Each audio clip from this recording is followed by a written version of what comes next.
गौड़ीय वैष्णव परंपरा के आप 38वें आचार्य हैं। अगर कोई ये समझना चाहे कि गौड़ीय संप्रदाय जो है वो अन्य वैष्णव संप्रदायों से कैसे अलग है, राधा रमण मंदिर जी में जो पूजा होती है, जो पाठ होता है, वो कैसे और कैसे आपका जो परिवार है वो पीढ़ियों से वो कर रहा है, इसके बारे में बताएं। तो इस कलयुग में भगवान ने गीता में कहा, ये यदा यदा ही धर्मस्य, मैं समय समय पर अलग अलग रूपों में प्रकट होता हूं। तो धर्म शास्त्रों में व्याख्या मिलती है कि इस कलयुग में बंगाल का एक क्षेत्र है नवद्वीप, मायापुर, वहां स्वयं भगवान श्री चैतन्य महाप्रभु का प्राकट्य हुआ। ये चैतन्य महाप्रभु वो है जो फाउंडर ऑफ संकीर्तन है, जिन्होंने इस पूरी दुनिया को ये संकीर्तन नाम की, जिसमें सब लोग बैठकर प्रभु का नाम गाए, इस नाम की विधा को दुनिया को दिया है। इसलिए उनको कहा जाता है संकीर्तनई कपितरऊ कमलाय पाक्षो। वहीं दूसरी तरफ ये एक्सप्लोरर ऑफ वृंदावन भी है।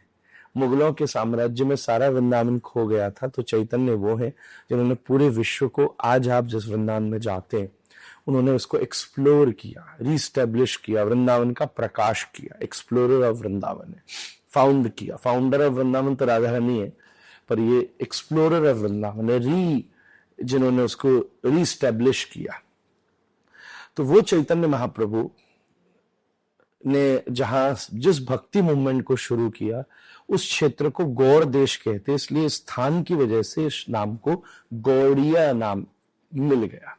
चैतन्य महाप्रभु के मुख्य रूप से 6 शिष्य हुए, जिनको षड गोस्वामी, 6 गोस्वामी कहते हैं। वो 6 गोस्वामी उनके अंतर्गत रहे और उन्होंने चैतन्य महाप्रभु के मिशन को या उनके निर्देश को, उनकी आज्ञा को धीरे धीरे आगे बढ़ाना शुरू किया, जिन्होंने अलग अलग मंदिरों को भी प्रतिष्ठित किया, जिसमें गोविंद देव जी का जो मंदिर बाद में जयपुर चला गया वो भी उसी परंपरा में शामिल है, गोपीनाथ जी का, मदन मोहन जी का, ऐसे कई देश के बहुत प्रसिद्धतम मंदिर है। उसी में एक आचार्य है गोपाल भट्ट गोस्वामी जी, जो चैतन्य महाप्रभु से श्रीरंगम रंगपट्टनम दक्षिण में मिले और उनकी कृपा से आचार्य चरण वृंदावन में पधारे हैं। और फिर आपने शालिग्राम की सेवा की है और उससे, उनकी उपासना से संसार में एकमात्र इतनी रिफाइंड शालिग्राम जी की शिला से राधा रमण जी स्वयंभू है, उनका प्राकट्य 500 वर्ष पहले हुआ। वो तो बाबा जी रूप में रहे, तो उनके 2 शिष्य रहे जो उन्हें देववन, सहारनपुर के पास देवबंद, जहां से देवबंद, अब तो देव, हाँ, तो देववन वो पौराणिक रूप से देववन था, देवताओं की जगह, बड़े विद्वान थे वहां लोग। तो वो देववन में लौटते समय उन्हें वहां 2 भाई मिले, जो मूलतः व्रजवासी ही थे। मुगलों के आक्रमणों की वजह से यहाँ से 1-2 जनरेशन पहले वहां रहने लग गए थे।